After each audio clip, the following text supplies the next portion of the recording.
సహజంగా అందరూ ఉదయం నిద్ర లేచాక ఆడవాళ్ళు ముగ్గులు ఇంటి ముందు వేసుకుంటూ ఉంటారు. కానీ ఎవరికీ తెలియని విషయం ఏంటంటే ఆడవాళ్ళు శుక్రవారం రాత్రిపూట ఇంటి ముందు ఇలా అష్టదళ పద్మం ముగ్గు వేసి నిద్రపోతే లక్ష్మీదేవి మిమ్మల్ని తొందరగా అనుగ్రహిస్తుంది.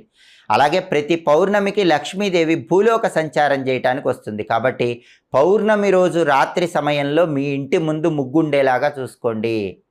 ఏ ఇంటి ముందైతే పౌర్ణమి రోజు రాత్రిపూట ముగ్గు ఉంటుందో ఆ ఇంట్లోకి లక్ష్మీదేవి సులభంగా ప్రవేశిస్తుంది, స్థిరలక్ష్మి అనుగ్రహిస్తుంది.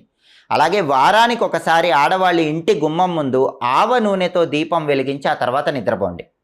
రాత్రి నిద్రపోయే ముందు గుమ్మం బయట ప్రమిదలో ఆవ నూనె పోసి దీపం పెట్టి ఆ తర్వాత నిద్రపోతే ఇంట్లో ఉన్న నెగిటివ్ ఎనర్జీ మొత్తం తొలగిపోతుంది, లక్ష్మీ కటాక్షం సంపూర్ణంగా కలుగుతుంది. అలాగే ఆడవాళ్ళు తప్పకుండా పూజ గదిలో రాత్రి నిద్రపోయే ముందు ఒక విధి విధానం పాటించాలి. ఆ రోజు పూజ చేసిన పూలుంటే కనుక వాటిని మొత్తం కూడా చక్కగా